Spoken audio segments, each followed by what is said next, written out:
Parfait. Ben, écoutez, bonjour à tous. Je m'appelle Bador Zabian. Vous êtes sur ma page personnelle LinkedIn.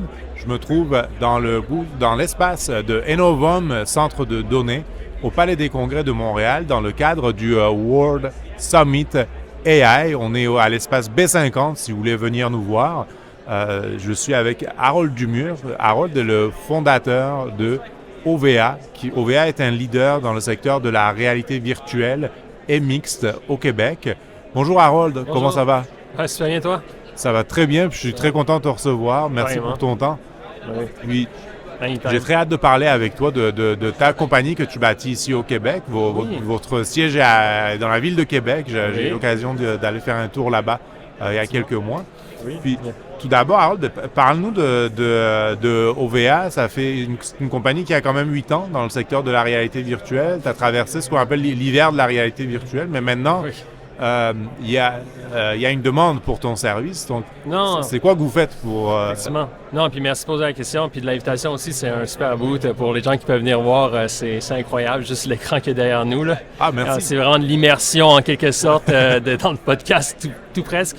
Donc nous, comme tu le disais d'entrée de jeu, on a commencé en 2014 dans un hiver, en février plus précisément. Donc ça va faire quand même un peu plus de 9 ans là-dessus depuis qu'on existe. Puis effectivement, tu sais, la réalité virtuelle a connu ses hauts et ses bas. Puis la réalité virtuelle a aussi eu d'autres évolutions jusqu'à la réalité mixte. C'est pour ça aussi qu'on a commencé à s'y concentrer. Maintenant, il y a l'ajout de l'intelligence artificielle qui vient justement accélérer de la création. Nous, quand on a commencé, notre histoire est assez peut-être particulière, mais peut-être comme toute histoire d'entrepreneuriat.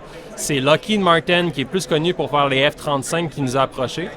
Puis quand je dis nous, tu sais, quand on commence une entreprise, il faut trouver des contrats, fait qu'on va dans des 5 à 7, on approche les gens. Mais la demande qui a été faite par eux, c'était de faire un sous-marin en réalité virtuelle. Wow! Ouais. Puis à ça, on a dit oui, tiens, let's go, on va le faire. Puis quand je dis on était seulement 3 à l'époque. OVA maintenant, c'est un groupe de 36 personnes à temps plein. Donc la demande, effectivement, suit aussi la taille de l'entreprise. Puis on s'est rendu compte que c'était dur. Il faut être bon en programmation, bon en modélisation 3D pour faire un sous-marin en réalité, bon en networking pour faire du multi-user, multiplayer. Puis le but de Lockheed Martin pour faire un sous-marin en 3D, c'était pour entraîner les sous-mariniers, les marins qui sont dans le sous-marin. Parce qu'une chose qui est peut-être peu connue, c'est que, c'est connu, l'armée, c'est gouvernemental, c'est à la fin de la journée nos taxes. Puis envoyer, par exemple, des soldats s'entraîner sur un navire de guerre, là, pas un sous-marin, mais un navire de guerre comme le Halifax-class ship, faut aller sur les côtes parce que les navires sont pas à l'intérieur des terres. Fait qu'il faut envoyer du monde jusque-là, puis ça coûte 100 000 $ par jour à nous entraîner les gens. Fait que directement, notre produit répond à un besoin, puis il vient sauver des coûts à tout le monde. Puis, présentement, d'ailleurs, il y a pas longtemps, tu as eu un beau contrat avec la Marine royale canadienne. Oui. Est-ce que tu peux nous en parler? Ça, c'est justement pour mieux entraîner les marins. Donc, c'est un... Exact. Ouais. Non, marins, soldats, puis justement, j'avais pas eu le temps encore de discuter un peu de qu'est-ce que permet notre produit. Notre produit permet d'accélérer la création de contenu 3D. Fait qu'un non-programmeur, un non-pro-utilisateur peut glisser-déposer des objets tridimensionnels sur son canevas infini et créer la scène qu'il a en tête afin de créer justement du contenu pour la formation. Parce qu'auparavant, c'était réservé à une catégorie un peu élite de gens qui savent programmer, qui comprennent les codes, qui savent modéliser en 3D. Nous, on vient couper cette courbe-là d'apprentissage pour que les gens rapidement puissent créer du contenu. Un peu à la manière de WordPress, Webflow ou Square pour la création de sites Internet. Nous, on est sur un canevas pas en 2D, pas en XY, mais en 3D, d'où le potentiel d'immersion ou de réalité mixte. Donc, ça permet, par exemple, ce que vous faites présentement, est-ce que vous aidez un de vos contrats, c'est vous aidez la Marine royale canadienne à entraîner ces marins? Eux, dans le fond, ils créent leur contenu comme, par exemple, comment mettre une encre à l'eau. C'est peut-être facile à envisager, mais c'est ultra compliqué parce que les angles des navires de guerre sont immenses. Si on se coince la jambe dedans, on est foutu. Là, on vient être milieu sous la mer, littéralement, puis c'est une mauvaise histoire là, dans ce cas-là. Fait que toutes les santé, sécurité, maintenance, réparation, opération, notre produit vient répondre à ces besoins clients-là où qu'auparavant, c'était seulement en E-formation que les cours étaient donnés. Donc, comment faire... Tu sais, c'est un changement de paradigme. Là. Comment faire pour, en 2D, comprendre ce que tu vas faire en 3D? Aujourd'hui, avec notre solution, on répond à ça. Tu pratiques déjà en 3 dimensions, tu vas sur le vrai endroit en réalité. t'as compris parce que tu l'as fait en 1-1 en virtuel. Puis, en ce moment, quelque chose que tu développes aussi, c'est la réalité virtuelle et mixte, Oui. assistée par la voix. C'est ce que tu travailles, Oui. c'est ce sur quoi tu travailles. C'est vraiment fascinant, ça. Comment tu fais pour que ça soit assisté par la voix? Ben, tu sais, si on commence par la genèse que ChatGPT a comme un peu tout changé nos vies, là, presque comme l'avenue de l'électricité, ou que, tu sais, vraiment ça, hein? des Flappy Bird, là, le jeu là, où il fallait voler entre des tubes, tu sais, c'est créé automatiquement apparemment par un auto-GPT qui a tout codé sans l'assistance ou presque d'un humain. Fait qu'on vient voir la réduction de l'empreinte humaine sur la création de contenu. Fait qu'on parle plus vraiment de UGC, User Generated Content, mais de AIGC, Artificial Intelligence Generated Content. Puis nous, c'est là-dedans qu'on abonde, ou que c'est plus la création humaine, mais la co-création assistée par l'intelligence artificielle. Dans notre cas, tu sais, quand tu es en réalité virtuelle ou sur ton ordinateur, c'est plate de devoir taper puis de devoir faire un genre de chat GPT où tu tapes ce que tu veux puis ça crée en 3D. Nous, on voulait couper ça, c'est pour ça la voix. Fait qu'on utilise un NLP, un Natural Language Processing, qui comprend ce qu'on dit en français ou en anglais, qui retranscrit donc en texte à quelque part, puis ça, ensuite, ça l'apparaît comme en interaction. Fait que l'exemple concret, là, c'est que tu as une sphère en 3D que tu veux faire bouger dans une direction quand tu appuies sur un bouton. Fait que l'action, j'appuie sur le bouton, quand j'appuie dessus, bouge la sphère. Simple. Maintenant, tu dis ça avec la voix, ça va te le programmer devant toi de façon visuelle. Wow! Tu n'auras rien à faire. Peut-être la sphère va partir à 10 000 km/h vers la droite, c'est pas ça que tu veux, mais au moins tu vas voir la suite logique de comment le faire. Fait qu'ensuite, tu as juste à reparamétriser ce qui t'a été proposé dans un premier jet par l'intelligence artificielle.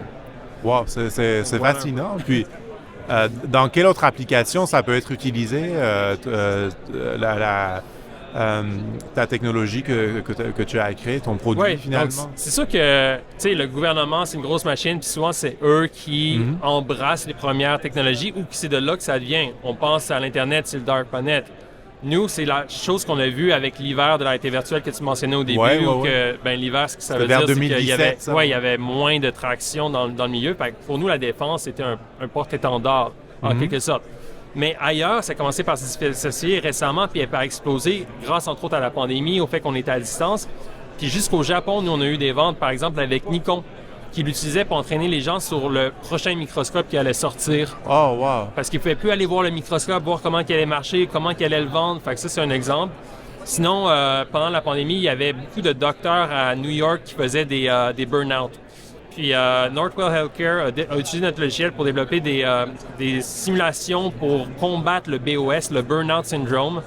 Fait que les gens c'était même pas pour l'entraînement dans ce cas-là, mais allaient dans les environnements pour se relaxer. Puis Northwell Healthcare, c'est le plus gros hôpital et le plus gros employeur de l'État de New York. Fait que c'est quand même incroyable pour nous que notre plateforme qui vient de la ville de Québec à la base, même si maintenant on a un bureau à Montréal puis en Ontario, là, mais qui venait de là, tu sais, comme peut s'exporter comme ça à l'international sans un effort de plus. Là. Ben, vous êtes le fleuron québécois de la réalité virtuelle. Parce que je touche du bois, là. Mais pour sûr, tu sais, on est dans les plus précurseurs, là, ce qui peut être un danger comme un avantage. Mais non, ça, pour avoir connu plusieurs hivers, puis je ne fais pas référence à l'hiver d'hiver, mais hiver québécois, effectivement, on était là depuis 2014. Ouais. Puis présentement, vous avez de l'attraction des clients, puis ça marche bien. Mais en même temps, au niveau de... Ça demande de la puissance de calcul, là, ce que vous faites quand même. Ça demande des serveurs informatiques, du GPU. Est-ce que toi, à la fin du mois, tu as peur quand tu reçois ta facture d'info nuagique? Est-ce que c'est quelque chose que... Ben oui, puis c'est un super bon lien ce que tu fais en ce moment, puis c'est tellement d'actualité, là. On l'a vu dernièrement dans les journaux. Non seulement ça prend énormément de GPU, mais ça consomme énormément. Fait que, tu sais, il faut vraiment repenser son modèle d'affaires en 2023 parce qu'un modèle SaaS où tu vas charger, par exemple, à un utilisateur 20 $ par mois, pour la personne, c'est fixe. Tu ne peux pas faire tant d'augmentation du mois à l'autre. Par contre, ton utilisation GPU à distance que tu ne contrôles pas, où la personne abuse par la voix, genre les demandes, toi, tu dois assumer ça. Fait qu'overnight, tu peux être en train de dormir en tant qu'entrepreneur, puis tu te réveilles le lendemain, puis au prochain mois, à vrai dire, tu as la facture qui est une vraie surprise. Fait qu'un jour, tu peux faire 10% de profit, mais l'autre jour, tu peux avoir perdu 10%. Fait que c'est là que ça vient dans le jeu. Oui, on peut caper les demandes en GPU, mais le problème de caper, dans le fond, un utilisateur, c'est ça vient contre-compétitif pour ceux qui n'ont pas de cap. Fait que c'est là qu'il faut trouver des solutions où que le GPU n'est pas justement un robinet qui coule à l'infini, mais une solution fixe où tu t'entends avec la personne pour que ça soit fixe des coûts par mois, peu importe la demande, si c'est quelque chose de possible. Parce qu'auparavant, les CPU ou le storage, là, ça coûtait presque rien, c'était des cents. Mais maintenant, on parle de GPU. Quand on parle d'utiliser des services spécifiques reliés à l'intelligence artificielle, ça coûte hyper cher, ça peut monter dans les dollars. Wow. Fait que la différence là, en termes de consommation. Puis ça peut manger ta marge bénéficiaire si Ouais. c'est pas bien géré. C'est un risque pour les entrepreneurs. Puis, tu sais, c'est sûr que le monde, tu sais, au début, on donnait des crédits, tu sais, dans l'écosystème, mais ces crédits-là partent tellement vite. Ouais. Puis, c'est là que tu as mis ta main dans le tordeur, puis tu es comme, OK, tu travailles le lendemain, les crédits n'existent plus, puis pouf, tu sais, il faut penser des solutions alternatives. Parce Puis, que ça peut ce être... serait quoi, selon toi, la solution alternative? Ce serait de la colocation en centre de données, un modèle hybride, avoir ses propres GPU dans les locaux de... Oui, exactement. D'être dans un centre de données, c'est sûr que c'est la solution en ce moment qui s'appliquerait le mieux. Par contre, ça dépend du stade de l'entreprise. Si l'entreprise est déjà là-dessus, ça va être hybride au début pour faire la transition, parce que ça vient avec une architecture, ça vient avec des bases de données. Fait que le transfert doit se faire, je pense, de façon en étapes. Puis aussi, c'est une collaboration, là. Fait que ça va vraiment dépendre du stade. Moi, ma recommandation, quelqu'un part from scratch, je dirais avec justement un centre de données, là. Puis c'est ça ta recommandation pour un entrepreneur qui a besoin de puissance de calcul, qui commence maintenant ou ce serait quoi de s'y prendre comment pour pas avoir de mauvaises surprises avec sa facture infonuagique à la fin du mois? Oui, c'est de vraiment faire un test en simulation de X nombre de personnes avec une exagération sur la demande, puis basé sur cette simulation-là, dans le fond, d'ajuster le plus possible ses coûts proches de la réalité. Mais souvent, la simulation est très traite parce que la première réponse qu'on peut donner, c'est ChatGPT qui a été surpris de leur propre succès. Puis vite fait de même, ça leur coûtait entre 4 et 5 millions par jour US en demande, là. Donc ça, c'est un vrai overnight problème, là. Heureusement qu'il y a eu une injection de 10 milliards de Microsoft qui est arrivée parce que sinon, c'est vite fait qu'ils ont brûlé leurs premiers investisseurs. Donc voilà, dans le bain dans lequel on se trouve. Puis comment faudrait faire pour mieux contrôler sa facture d'info nuagique ou alors ce serait quoi? Ce serait un modèle hybride ou un modèle... Un vrai modèle hybride, puis du côté où ça reste dans l'info nuagique, faut vraiment maintenant, je pense, être plus consciencieux si c'est un mot, dans le fond, souvent, quand tu vas cliquer sur les options, ils vont te donner des affaires que tu te soucies pas, c'est des lignes de plus, puis tu sais pas c'est quoi, mais ça vient comme automatiquement avec. Fait que là, c'est vraiment de bien regarder la facture parce que moi, je sais que j'ai déjà eu une surprise, là. On est passé comme de 3 000 $ un mois à 8 000 $. Là. C'est quand même un énorme bond quand tu as une petite entreprise. Ouais.